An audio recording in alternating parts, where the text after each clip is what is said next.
نبی پاک صلی اللہ تعالی علیہ وسلم کی زندگی میں بہترین نمونہ عمل ہے۔ بہترین، اگر کوئی شخص ایک خوبصورت ترین زندگی ترتیب دینا چاہے اور وہ محسوس کرے کہ زندگی باوقار بھی ہو، حسین بھی ہو، سکون والی بھی ہو، اور زندگی اس طرح کی ہو جس میں میری وجہ سے کسی کو تکلیف بھی نہ پہنچے، اور زندگی اس طرح کی ہو کہ میری وجہ سے کسی کا فائدہ بھی ہو جائے، اور زندگی اس طرح کی ہو کہ میرا وجود بیکار نہ ہو، میری صلاحیتوں کو زنگ نہ لگے، میں کچھ کر جاؤں، کچھ کر گزروں، زمانے کو کچھ دے جاؤں، ملت کے لیے، قوم کے لیے، وطن کے لیے، مذہب کے لیے، دین کے لیے، عقیدے کے لیے کوئی خدمات سر انجام دے جاؤں، میں کچھ نظریات میں بلندی پیدا کر جاؤں، میں کچھ کر جاؤں۔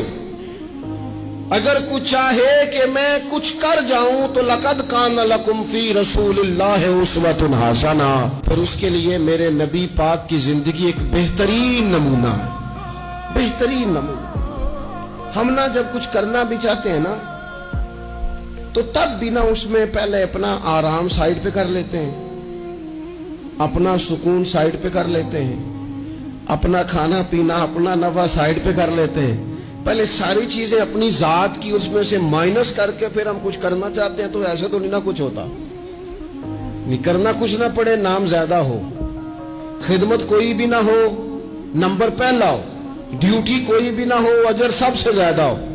باتوں کے ساتھ جو لوگ پلاؤ پکاتے ہیں وہ زیادہ بھی گھی ڈالنے تو خرچہ کوئی نہیں آتا، مسالہ جات مہنگے استعمال کریں، باتوں سے جو پلاؤ پکانا ہے۔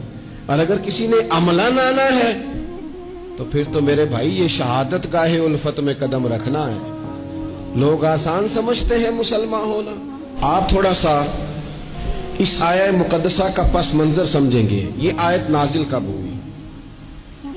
یہ آیت نازل ہوئی ہے غزوہ خندق کے موقع پر۔ سارے عرب قبائل جمع ہو کے یک بارگی انہوں نے حملہ کر دیا مدینہ طیبہ پر، اور زمینی حقائق یہ ہیں، اندر کی صورتحال یہ ہے کہ یہودی جو بڑی دیر سے معاہدہ کیے ہوئے تھے مسلمانوں کے ساتھ، انہوں نے معاہدہ بھی توڑ دیا۔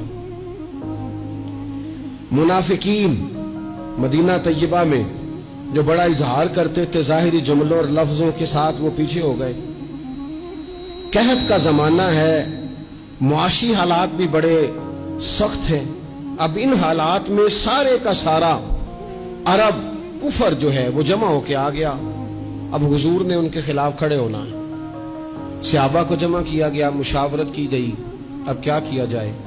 حضرت سلمان فارسی رضی اللہ تعالیٰ عنہ نے مشورہ دیا کہ یا رسول اللہ صلی اللہ تعالیٰ علیہ وسلم، ہمارے علاقے میں یوں ہوتا ہے کہ جب اس طرح کا معاملہ ہو تو خندق کھودی جاتی ہے، اس میں آگ جلائی جاتی ہے اور پھر دشمن سے مقابلہ کیا جاتا ہے۔ اب خندق کھودنی ہے اور اتنی بڑی کھودنی ہے کہ گھوڑا اس کو کراس نہ کر سکے، تو اس کے لیے بھی تو اسباب چاہیے۔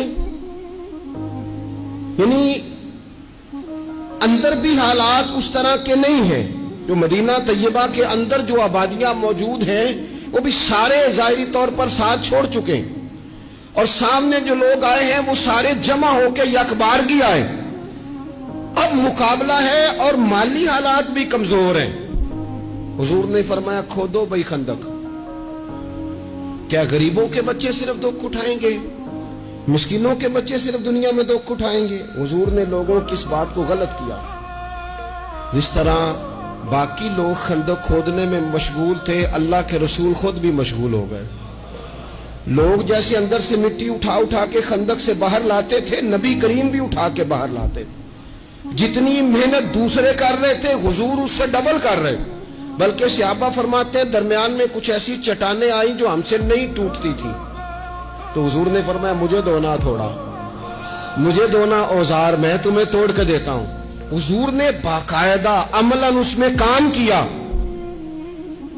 اور جب ہم نے کہا نا یا رسول اللہ ہم نے تو بھوک کی وجہ سے پیٹ پہ پتھر باندھے ہیں، تو حضور نے کپڑا ہٹا کے کہا تم نے اگر ایک باندھا ہے تو میں نے دو باندھے ہوئے ہیں۔ عملاً حضور نے حصہ لیا۔ ایک مہینہ پورا مدینہ طیبہ کا محاصرہ کیے رکھا کافروں نے، اور کڑاکے کی سردی، حالات اور طرح، ان سارے حالات میں یوں ڈٹ کے میرے رسول کریم نے مقابلہ کیا۔